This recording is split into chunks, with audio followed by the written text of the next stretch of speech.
बेणेश्वर धाम मेले के मंच पर उस वक्त माहौल गर्मा गया जब सांसद मन्नालाल रावत और आसपुर विधायक उमेश मीणा के बीच तीखी बयानबाजी हो गई। सांसद के आदिवासी समाज को दिए गए बयान पर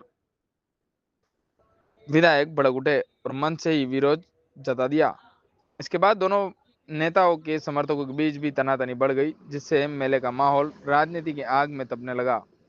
कार्यक्रम के दौरान सांसद मन्नालाल रावत ने आदिवासी समाज को अनादि काल से हिंदू बताते हुए कहा कि गौ माता और तुलसी माता की पूजा आदिवासी परंपरा का हिस्सा रही है। उन्होंने पूर्व प्रधानमंत्री अटल बिहारी वाजपेयी के आदिवासी उत्थान के प्रयासों की सराहना की और क्षेत्र में राजनीति द्वेष फैलाने का आरोप लगाते हुए कहा कि छत्तीसगढ़ के लोग यहां आकर माहौल खराब कर रहे हैं। सांसद के इस बयान पर विधायक उमेश मीणा भड़क उठे। उन्होंने मंच से ही कड़ा ऐतराज जताते हुए कहा कि यह धार्मिक मेला है, इसे राजनीति का अखाड़ा न बनाया जाए। उन्होंने सांसद पर समुदाय को बांटने का आरोप लगाया और कहा कि मेले में राजनीति की बात नहीं होनी चाहिए। विधायक के विरोध के बाद भारत आदिवासी पार्टी के पदाधिकारी और कार्यकर्ता मंच की ओर बढ़े। दोनों पक्षों में तीखी बहस शुरू हो गई और मंच पर अफरा तफरी का माहौल बन गया। मामला बिगड़ता देख पूर्व विधायक गोपीचंद मीणा ने बीच बचाव कर स्थिति को संभाला। वहीं प्रशासनिक अधिकारी, मेला मजिस्ट्रेट और सुरक्षा कर्मियों ने तुरंत हस्तक्षेप कर माहौल शांत कराया। इस दौरान विवाद के बीच बेणेश्वर धाम मेले का माहौल भी प्रभावित हुआ। हालांकि इससे पहले सांसद मन्नालाल रावत, विधायक उमेश मीणा और पूर्व मंत्री महेंद्रजीत मालविया ने ढोल बजाकर मेले का शुभारंभ किया था।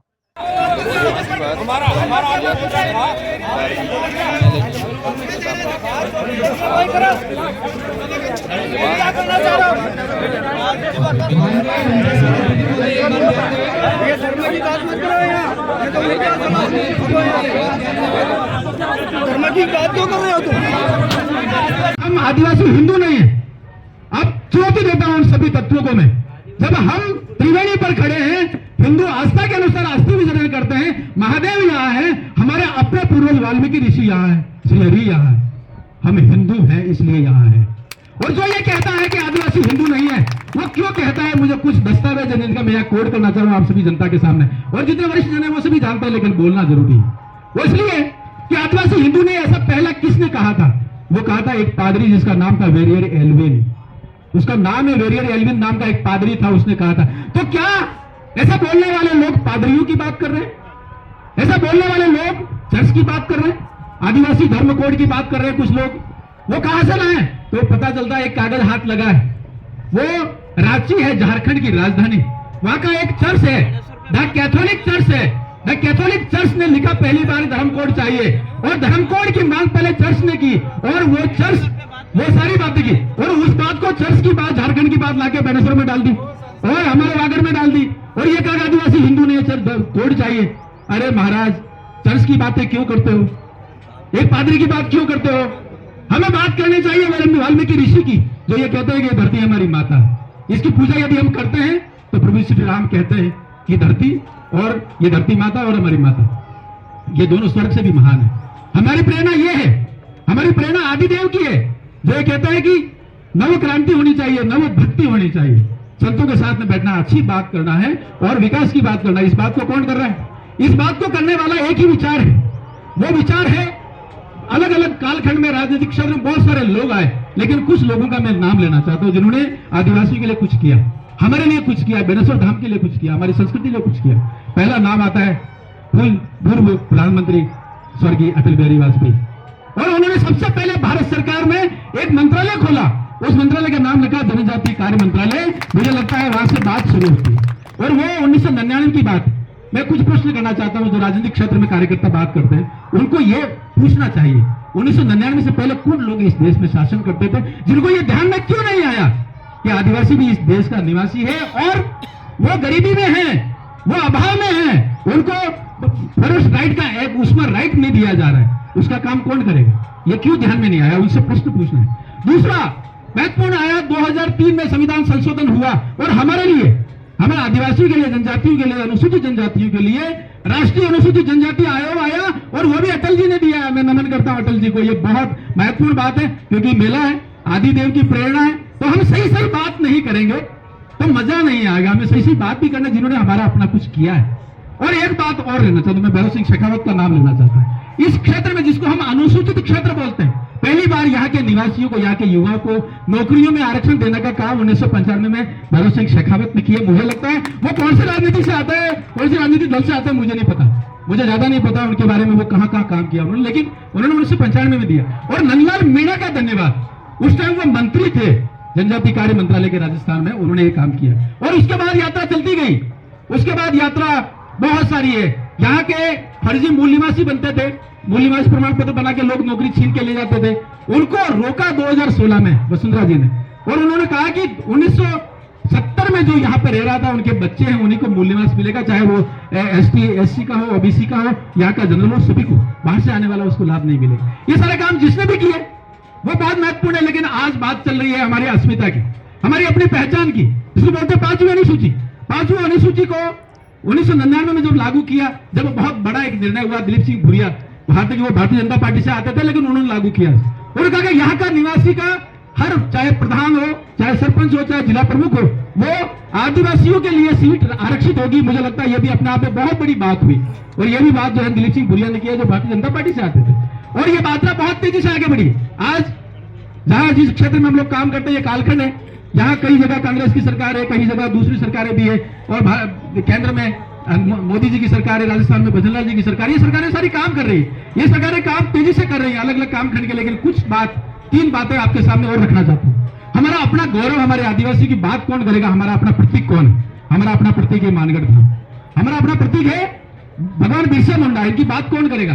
तो देखिए, इतिहास में पहली बार नरेंद्र भाई मोदी, माननीय प्रधानमंत्री जी, मानगढ़ धाम आए 1 नवंबर 1922 को, और आए और बहुत बड़ी बात कह के गए 4 राज्यों के लिए। उन्होंने कहा राजस्थान, गुजरात, मध्य प्रदेश और महाराष्ट्र चारों मिलके मानगढ़ धाम के लिए कुछ करें। मुझे लगता है बहुत कुछ किया होगा, लेकिन आज की तारीख में चारों जगह जो सरकारें, वहां पर हम बात करने की और उनसे लड़ झगड़ने की ताकत में हमें, स्थिति में हम मन में भावना है कि मानगढ़ धाम के साथ साथ बेणेश्वर धाम पर भी जनजाति गौरव का कोई बहुत बड़ा स्मारक जो राष्ट्रीय स्तर पर होना चाहिए। आप सभी की राय से हम इस बात को आगे बढ़ाएं। दूसरी बात की भगवान बिरसा मुंडा, जिन्होंने पहली बार अंग्रेजों को ललकारा। हमारा दुश्मन कौन? अंग्रेज। सन 1900 में ललकारा। 1895 में से उन्होंने, बहुत लंबी यात्रा है, उलगुलान किया था उन्होंने। और किस बात के लिए किया था? जल, जंगल, जमीन, जल और जानवर, हम सभी के लिए किया था, जिसको हम बोलते हैं प्रकृति, प्रकृति की रक्षा के लिए किया था। वो ललकारा था अंग्रेजों को। उन्होंने सीधा कहा, उनकी 10 शिक्षा, उसमें मैं नहीं जाता, लेकिन 2 बातें मुझे बार बार याद आती है। उन्होंने कहा है, उन्होंने ये कहा कि दूसरे धर्म से बढ़िया है हमारा अपना धर्म। हमारा अपना धर्म कौन सा? भगवान बिरसा मुंडा किसके लिए करे? वो इस बात के लिए कह रहे थे कि महादेव का जो धर्म है वो हमारा अपना धर्म। मुझे ये लगता है वाल्मीकि ऋषि के जो विचार हैं, जो उनका पंथ है, उनकी प्रक्रिया है, उन्होंने जो सीखा है, उनकी शिक्षा है, वो हमारा अपना धर्म है। भगवान बिरसा मुंडा ये कह रहे। तो आज हमें याद रखना कि भारत का धर्म, सनातन धर्म, संस्कृति, परंपरा, जिसके बहुत सारे रूप हैं, उन सभी रूपों को लिए भगवान बिरसा मुंडा समर्पित है।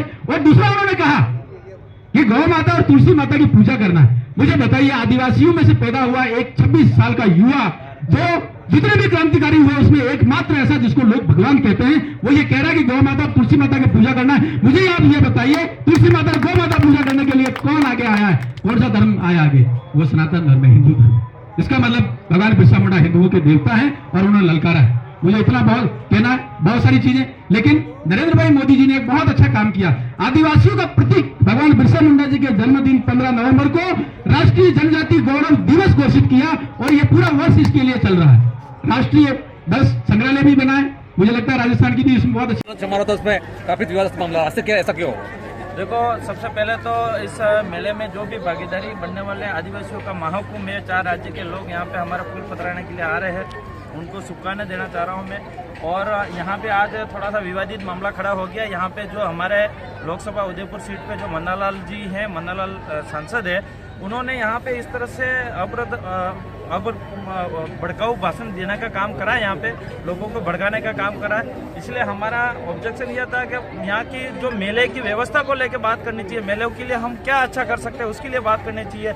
लेकिन ये हिंदू धर्म वगैरह फड़ा ढेगड़ा इस तरह से बात करके पूरी तरह से भड़काने का काम करा है, इसका हमने विरोध करा है। कहीं ना कहीं लगता है कि आस्था पे ठेस जरूर पहुंचा। अब ये मन्नालाल जी ये कह रहा है कि झारखंड से लोग आए हैं, छत्तीसगढ़ के लोग आए। मन्नालाल जी को मैं ये सवाल करना चाह रहा हूँ कि क्या छत्तीसगढ़ और झारखंड को दूसरे देश के क्या भारत देश के अंदर ही राज्य है, तो ये यहाँ पे आदिवासियों के महाकुंभ में आएंगे, जबकि आए नहीं है, पर आएंगे भी सही, लेकिन उनको उन आदिवासियों से इतनी नफरत क्या है? महाराष्ट्र के आदिवासियों से इतनी नफरत क्यों है? गुजरात के आदिवासियों से इतना नफरत क्यों है? यहाँ पे इतना विरोध क्यों कर रहा है?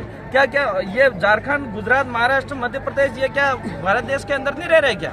अब ये पता नहीं किस तरह से विरोध है, एक तरह से पूरी तरह से भड़काने का, लोगों को भड़काने का काम किया जा रहा है बीजेपी की तरफ से। हम तो चाह रहे हैं कि राष्ट्रीय जनजाति मेला बनाया जाए इसको। बिल्कुल, हम तो यही चाह रहे हैं कि हमारे 10 राज्य हैं, 10 राज्यों के अंदर हमारे आदिवासी यहाँ पे आए, महाकुंभ में आए, और हमारे 10 राज्यों के अंदर आदिवासियों का फायदा मिले। जो भी आदिवासियों की योजना है, इस योजना का फायदा मिलना चाहिए। अब उन बीजेपी की सरकार है, अभी उनको ये तो पता नहीं पड़ रहा है। आज 1000 स्कूटियां चढ़ रही है डूंगरपुर के अंदर, लड़कियों को स्कूटी नहीं मिल रही है। 1 साल से स्कूटियां पड़ी हुई है वहाँ पे। पिछली सरकार के 168 स्कूटी बांट दी, इसके बाद 1000 स्कूटी पड़ी हुई है। न प्रशासन इस पे ध्यान दे रहा है जिले का, और न ही ये यहाँ के नेता ध्यान दे रहे, नई सरकार ध्यान दे रही है। इस पे बात करने के लिए तैयार नहीं, हिंदू धर्म पे बात करने के लिए तैयार है, जाति पे बात करने के लिए तैयार है, लेकिन इस एरिया के अंदर विकास के लिए बात करने के लिए तैयार नहीं है।